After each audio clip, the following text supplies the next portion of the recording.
Debatnya itu hari ini, kenapa mesti besok? Kalau memang tidak siap, jangan berdebat. Saya punya data ini dan Anda tidak mampu mengatakan, maka Anda harus mengakui bahwa saya yang benar. Nah, dalam konteks ini seharusnya memang Pak Prabowo, karena ini makanan sehari-hari dan beliau juga lagi in charge di dalam Kementerian Pertahanan, memang seharusnya lebih elaboratif. Serangan dari terutama Anies Baswedan betul-betul kemudian langsung menohok ke jantung pertahanan Pak Prabowo.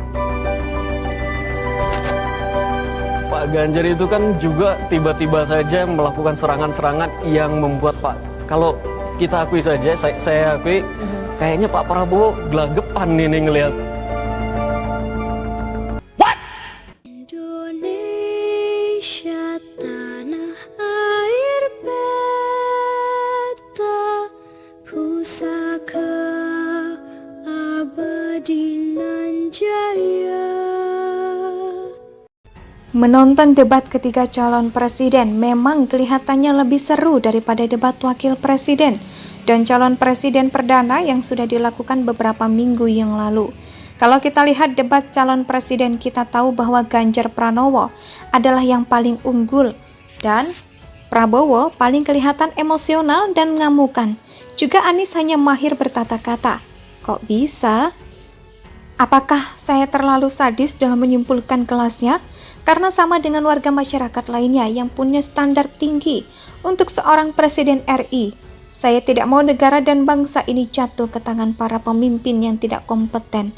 Tujuan debat capres, seperti yang semalam kita saksikan, memang bukan ukuran untuk mendapatkan pemimpin nasional.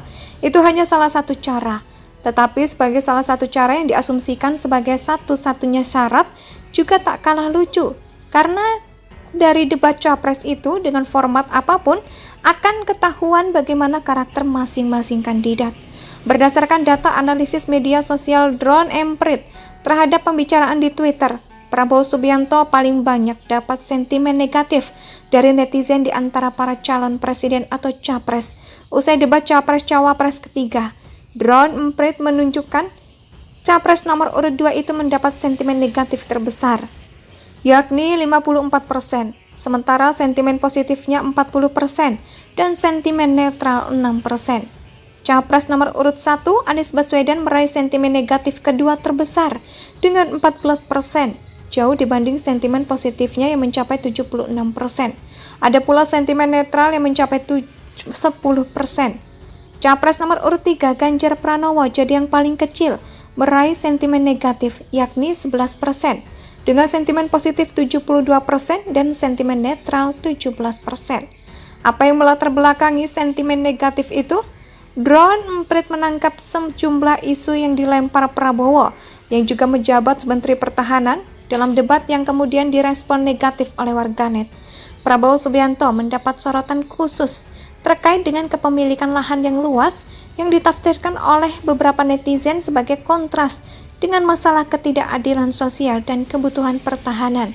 Prabowo benar-benar dibuat geram oleh serangan Anies. Beberapa kali capres dan dari Gerindra ini terdengar menyebut gelar profesor yang dinilai tidak pantas menyebutkan hal seperti ini. Di akhir debat, capres pun Prabowo langsung pergi setelah bersalaman dengan Ganjar Pranowo. Anies pun terlihat tidak mendekati Prabowo untuk bersalaman. Gestur seperti ini seolah memperjelas bahwa hubungan antara Prabowo dan Anies sedang panas-panasnya. Menonton debat ketiga calon presiden memang kelihatannya lebih seru daripada debat wakil presiden dan calon presiden perdana yang sudah dilakukan beberapa minggu yang lalu.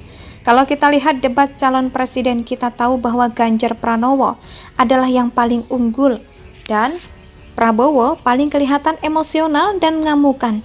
Juga Anies hanya mahir bertata kata. Kok bisa? Apakah saya terlalu sadis dalam menyimpulkan kelasnya? Karena sama dengan warga masyarakat lainnya yang punya standar tinggi untuk seorang presiden RI, saya tidak mau negara dan bangsa ini jatuh ke tangan para pemimpin yang tidak kompeten.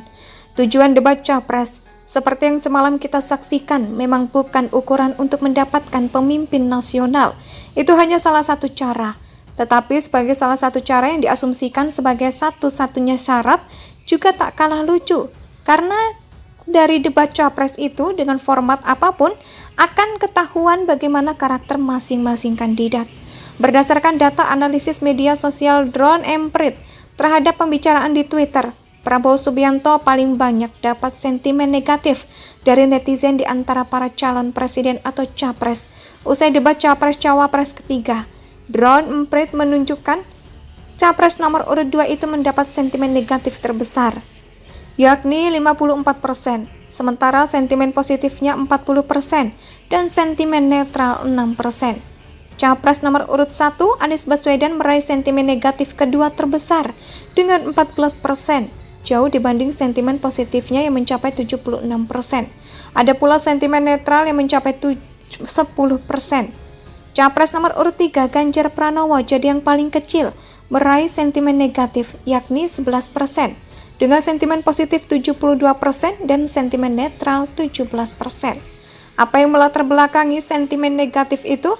Drone Emprit menangkap sejumlah isu yang dilempar Prabowo, yang juga menjabat Menteri Pertahanan, dalam debat yang kemudian direspon negatif oleh warganet.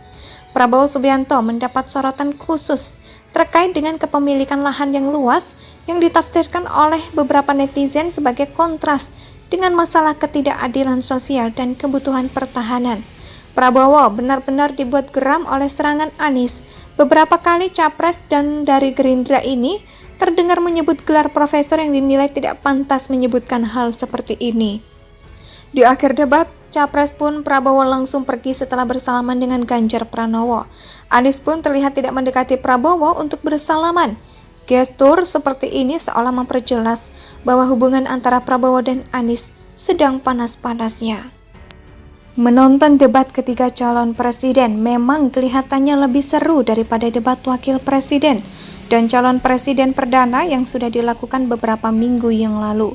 Kalau kita lihat debat calon presiden, kita tahu bahwa Ganjar Pranowo adalah yang paling unggul dan Prabowo paling kelihatan emosional dan mengamukan. Juga Anies hanya mahir bertata kata. Kok bisa? Apakah saya terlalu sadis dalam menyimpulkan kelasnya?